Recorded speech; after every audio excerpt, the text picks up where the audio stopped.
Nintendo's Gamecube is one of my personal favourite gaming consoles of all time, but it's missing one thing: Doom. Doom slept on the 6th generation of consoles, only appearing officially on Microsoft's Xbox, and even then, only as part of a bonus package with Doom 3. I've already showcased on the channel that you can play Doom on PlayStation 2, and it's a pretty fun time, but what about Nintendo Gamecube? Is there any way to play classic Doom on Nintendo's purple box? The answer is yes, but the story of this fan port is fascinating. For the longest time it was considered lost media, the files to it seemingly disappearing into the ether of the internet. It's only in recent years that people have managed to rediscover these files. If you want to try this yourself, you'll need a soft-modded GameCube with Swiss software on it. The link to the files are in the description. With all the formalities out of the way, let's take a look at CubeDoom. When you do finally get it working on your GameCube, you'll be greeted by this screen here. It's very quaint and very of its time, definitely. But when you click through, you'll be greeted by classic Doom on your Nintendo GameCube. Yes, this is knee-deep in the dead. Now, unfortunately, one of the disadvantages of CubeDoom so far is that you can only make use of the Showa version of original Doom. You can't make use of Doom 2 or any of the other WODs, which is a bit of a shame in my opinion, but hey, we'll take it as it comes. Watching through this demo here, you can kind of get an idea for what kind of experience we're probably going to get here. There's no music, so if you wanted to hear a particular different twang to the GameCube Doom music, unfortunately you're out of luck.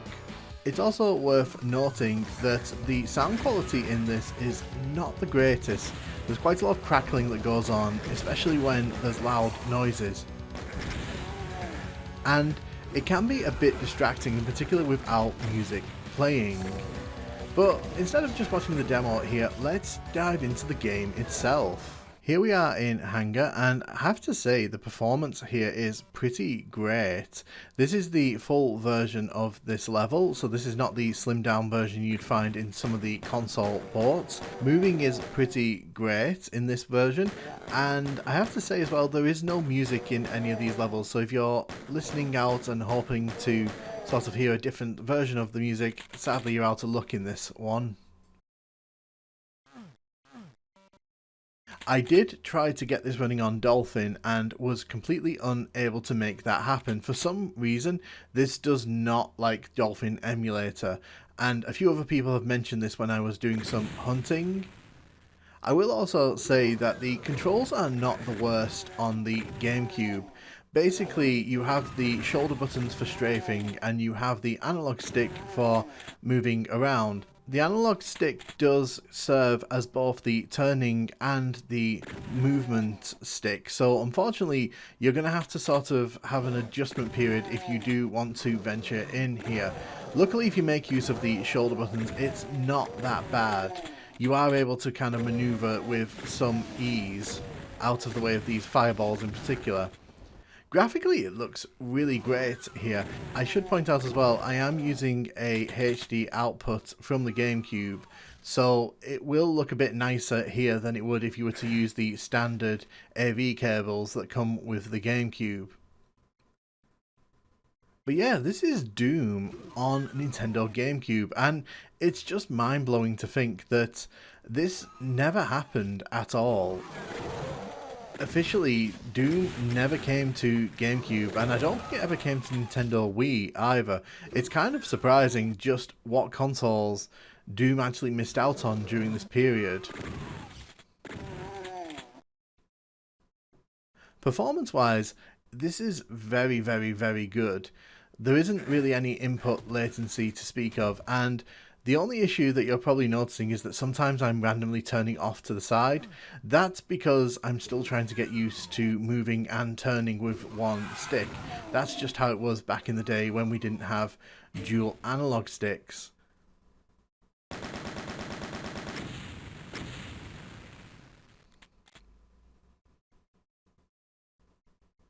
This is Nuclear Plant, and there is a slight issue that I want you to kind of be aware of because it becomes increasingly more prominent as we play through. Basically, from this level onward, the sounds will slowly start desyncing, and at first it won't be noticeable, but by the time we kind of get a few levels further in, it will become almost unavoidable to notice that it's happening. Right this second it seems to be fine, but again, we're not here to criticise this source port because this is very impressive for 2004. We are just kind of taking a look and poking it with a stick. This would have been amazing to play back in the day, just getting to experience Doom on a Nintendo console in all of its glory. And this kind of answers the question as well of could Doom have run on the Nintendo Gamecube. I've seen some discussion from people saying that it wouldn't have been optimal or it wouldn't have worked. Well, the answer is here. The Gamecube was more than capable of handling classic Doom. But as mentioned, there really wasn't a desire to port Doom to all of these consoles, which is kind of crazy when you consider just how many PlayStation 2s were sold and how many copies of Doom probably could have been sold during that window.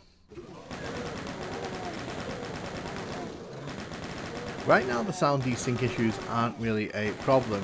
I also kind of like how we are able to sort of move pretty freely. A lot of the console ports that use D-pad controls, it can become quite cumbersome to move around, and even with the interesting use of the control stick in this one, it really doesn't take that long to kind of adapt and change your playstyle to match what's needed here.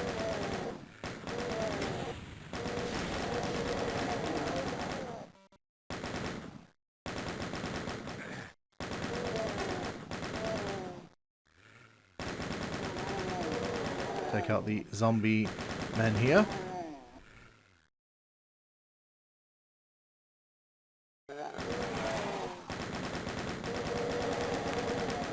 You can also change the options around slightly, so if you want to change it to traditional red numbers you can. I left it like this because this was the default, and I assume anyone who's playing this really wouldn't be that fussed about changing the stat numbers to red. Plus I think it kind of gives this a bit of a different vibe, because normally I don't indulge in that kind of change. You'll notice there when we use the chainsaw, the sound did just continue going. It does appear that some of the sounds in this are pretty bugged.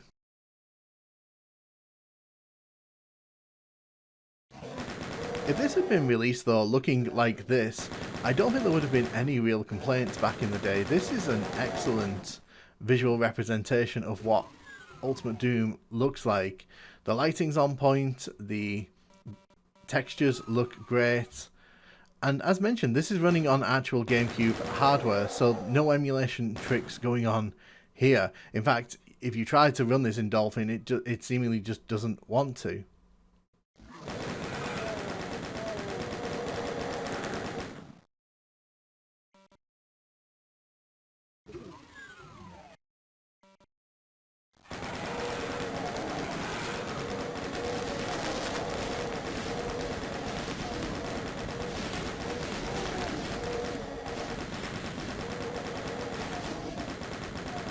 I think the big takeaway from this so far is that the sound issues definitely are something that would have needed to be worked on more.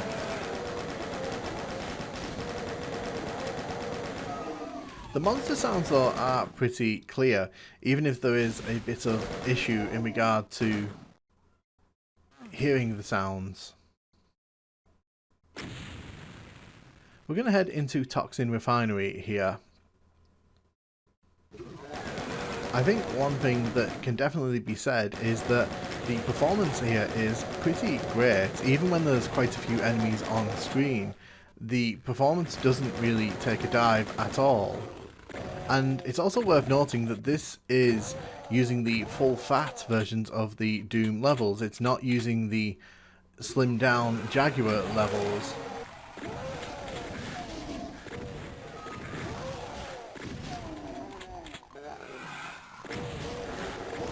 Take down all the imps in the pit there.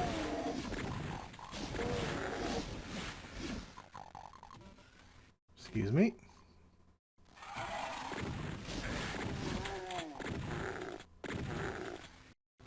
Hit the switch there. I am going to head into the secret area. I'm not going to head to the secret level, but I am going to just come in here and explore because there's a lot to see in here.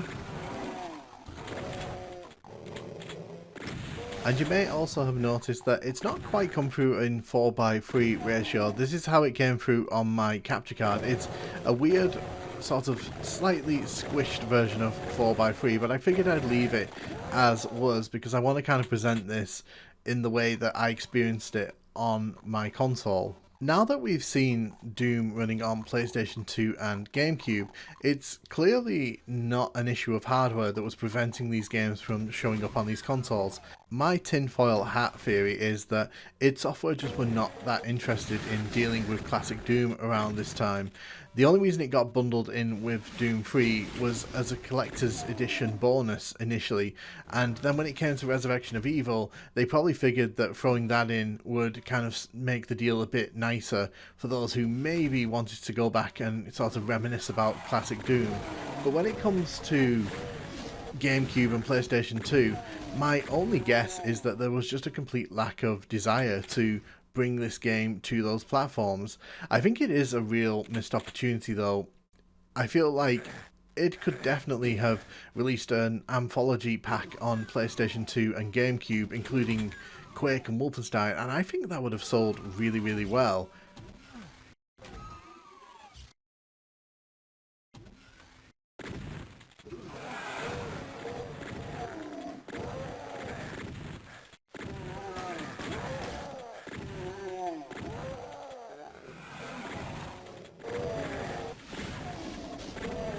Heading into this outdoor area here, you can see that even in the distance, the enemies are pretty easy to make out. The level of detail is good here, and honestly speaking, if you were to put this alongside the original Xbox version, I'm pretty sure you wouldn't have an easy time telling which one is which, other than the obvious HUD differences.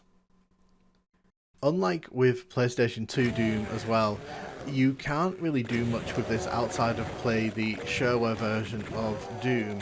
Unfortunately, this wasn't really developed with the other Dooms in mind, and I'm pretty sure you could, if you knew what you were doing, tweak it to get the Doom 2 WAD to run, and maybe even some custom WADs, because I have no doubt they would be able to run on GameCube hardware, but unfortunately, as is, CubeDoom is not really compatible with any of the other official Doom WADs other than the shareware one.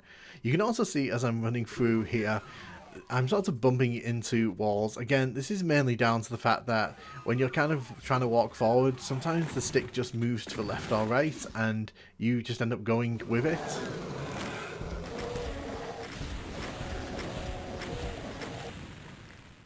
Excellent.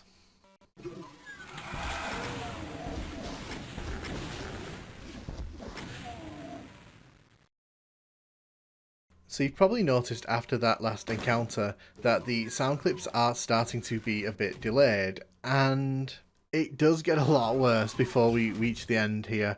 Unfortunately, this does appear to be a little bit of a bug with this version. There's also a weird little bug when you're trying to swap weapons. Sometimes it will randomly just bounce between two weapons back and forth, and in order to stop it, you've got to press the weapon select button again.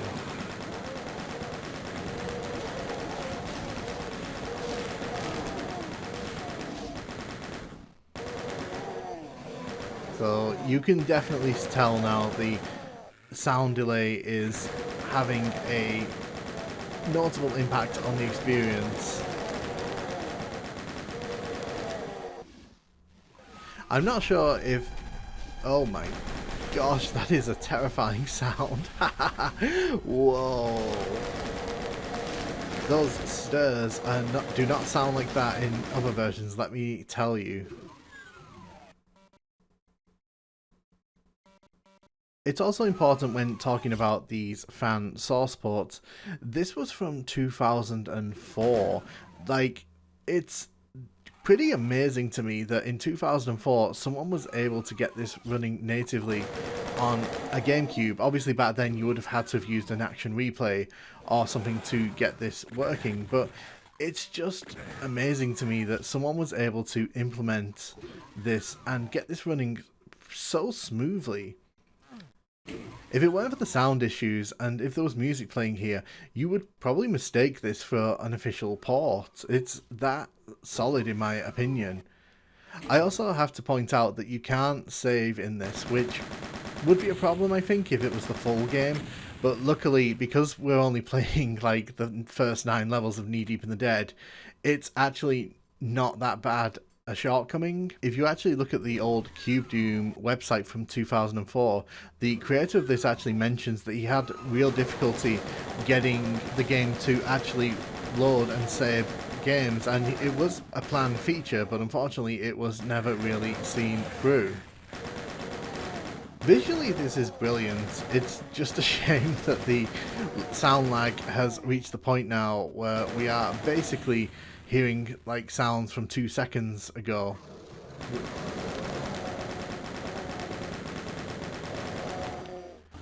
It's not really a problem when you're in the crowds of enemies, but it definitely makes the game a bit harder to play because you can't really hear the enemy sounds accurately. There's the menu, by the way. I'm going to see if turning down the sound here will change anything. The music volume thing doesn't actually do anything to what I can tell. If you turn off the sounds and just imagine the noises, it's pretty compelling. But unfortunately, the weapon sounds, the enemy sounds are kind of important in Doom, and having them delayed like this is a bit of a nightmare. Also, a nightmare here is trying to navigate the menus using the analog stick because it's so sensitive. It just keeps trying to move between the 2 different menus here. So getting the SFX to go up, bit of a nightmare, I'm not going to lie. There are some options as well which kind of make the game a bit more comfy if you're looking for that kind of experience. At no point though playing this has the performance really dipped, and I think that's pretty incredible. See there how I shot that barrel and it was like a good second and a half before I was actually hearing the barrel explode. As mentioned, this is a very impressive fan port, and it's one that was lost to time for the longest time there. It's a real shame that it did get lost because it means that a lot of people simply aren't aware that there was a fan source port of Doom and that you could play it. Would it be cool to see a version without the sound issues? Absolutely. I'd love to see a proper implementation of classic Doom on GameCube. I think this kind of shows that the potential is there for it, if there was hunger for it, obviously. It's one of those things where GameCube is such a niche console, in particular in the Doom community. I doubt there's actually any real interest in making this happen, but hopefully you can see here that Nintendo Gamecube was no slouch, and that Doom could have been very, very possible on it had, you know, the desire to make it happen been there. It looks impressive. It's really fun to control once you kind of get used to it. It's just a shame that the sounds are so bugged. Oh goodness, it's like rain. It's like listening to popcorn pop. I think I'm going to stop it here because obviously you can tell that where this is going. We're going to be getting super lag on the future levels. But let me know what you think of CubeDoom. Do you think this is impressive? Have you ever experienced this? Would you give this a try if you had the opportunity to? Let me know in the comments what your thoughts are, and thank you so much for watching.